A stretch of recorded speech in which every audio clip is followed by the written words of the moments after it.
Donuts are one of those recipes that for a long time it was really hard to make raw, and then all of a sudden psyllium husk came onto the scene, and it became much easier to be able to make something nice and fluffy and get that kind of glutinous sort of consistency like you do with cooked food. And this is psyllium husk, but we'll give you a rundown of the ingredients in a minute.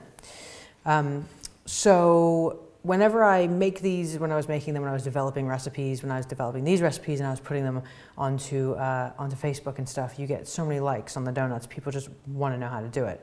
So we thought this would be a great video to give you in the free series here.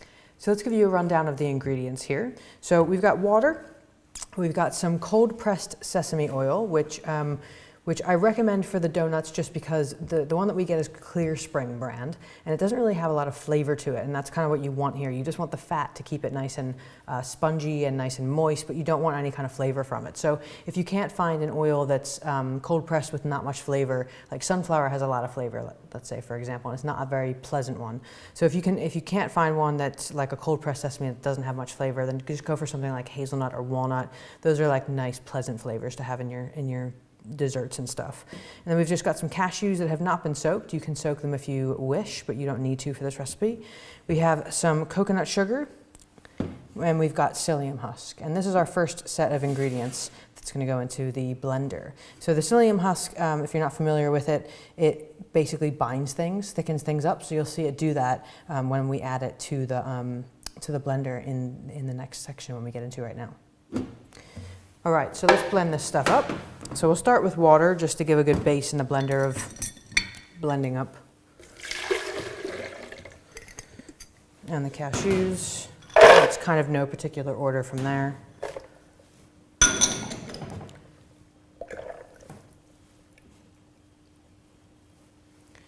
Oh, and the psyllium husk we're going to save till last, because what happens when you put that in is it thickens things up, and we want this to blend and get really smooth and creamy with the cashews in there before we add that in. So blend this up.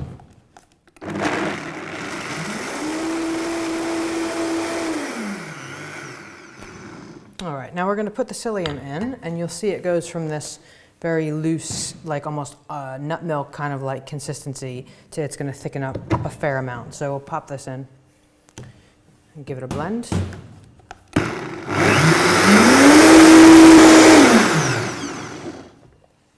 So it's thickened up ever so slightly, and as it sits here, it's going to thicken up even more. So that's just fine, no problem there. All right, so let's look at our dry ingredients now. So we have coconut flour, we have ground almonds, and we have oat flour for this recipe. And we use the oat flour to keep it nice and light. Obviously, if we used just nuts, it would be really, really heavy. So we're using oat flour, but you can use any kind of grain, like sprouted grain flour, like quinoa if you want to do that, or spelt, or wheat, or barley, whatever you want to use. So we'll get all of our dry ingredients into the bowl. And just give them a gentle mix up just to combine and break down any kind of balls that have formed of one of the ingredients or whatever. Just make sure it's all nicely fine. And then we'll grab our other mixture, which you can see now has gotten kind of jelly-like, quite thick. Pop that in. And it's best to do the wet mixture first because it's good to give it that time to thicken up. It makes the next step faster in most cases. And then just get in there with your hands. Don't mess around with a fork or a spoon or whatever. It's just a lot faster with this mixture to do it with your hands. And make sure you get right to the bottom of the bowl and get any kind of flour that's sticking to the bowl. So what the psyllium is going to do is, as you saw it do in the liquid mixture there, is it's going to set the whole thing up. If you didn't add the psyllium at all, or if you substituted it with like chia or flax, it wouldn't have even remotely the same result. It goes nice and doughy like this. It's quite light and airy. It takes out the heaviness that is normally associated with like raw desserts and stuff. It's kind of a little bit on the thin side at the moment. As we leave it here, it'll start to thicken up a little bit. So let's just give it 1 or 2 minutes and come back to it. So now you can see that it's nice and thick. It's just thickened up ever so slightly, but that's going to be perfect for the consistency that we need. So now we're going to form the donuts. So what I have here is I have a silicone donut mold, which we're going to use. You could use a metal one and then pop it out with a fork or something like that just to kind of get it out. But the nice thing about silicone is that you can pop it out just by pushing the bottom of the mold. So the other thing we have is some jam, which I'll get to in a moment. We'll start with forming them in the silicone mold here. I just got this guy, which I'm going to need as well. So what we're going to do is dribble a little bit of water into the mold. You wouldn't oil the mold here because it's just going to make oil on the outside of the dough, and that's not what we want. You do want some water nearby so that the dough doesn't stick to your hand as well. Roll it into a loose ball and then just press it in and scrape off the excess. Water is definitely your friend in this situation.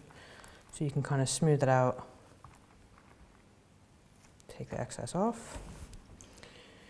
And then what I'll do for the first couple is using this ring cutter here, because you see that it has this in the center, so it's not going to have a hole going all the way through, and I want that on some of them. So I'm just going to use this ring cutter just to cut a hole and just take that little bit of dough out. So I'll do one more of those.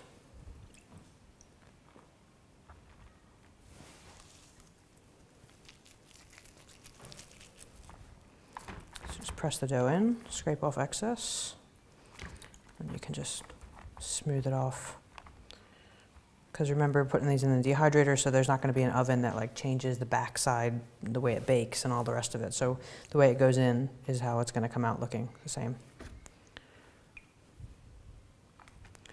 There we go. Right. So that's those two, and then we just pop them out.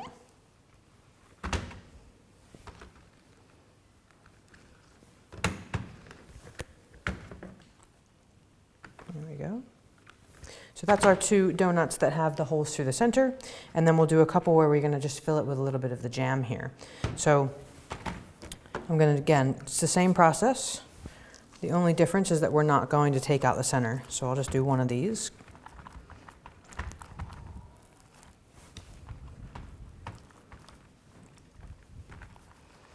Make it nice and smooth.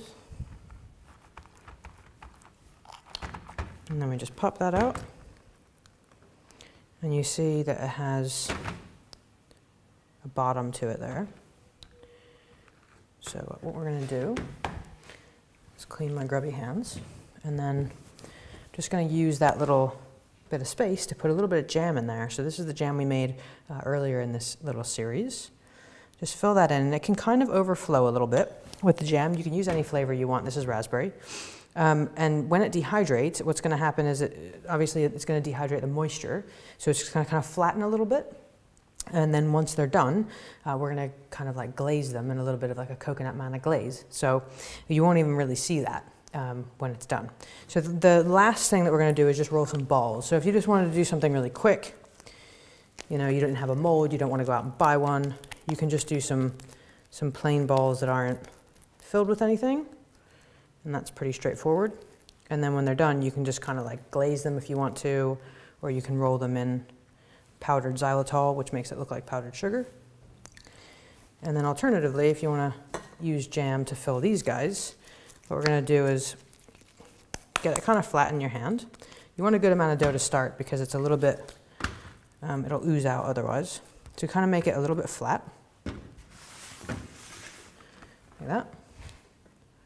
Just put a little bit of dough in the middle, jam in the middle of the dough. And we just kind of form the dough around it. Make sure that there's a nice seal on there. Get a little bit of water in your hands. And just roll it into a ball. And then that jam will just be in there as it dehydrates. And then when you cut into it, it'll be a jam-filled donut. And these, again, don't have to be perfect because you can just coat them and glaze them and do whatever you want with them. So I'll finish the rest of these, and then we'll come back and show you the final step.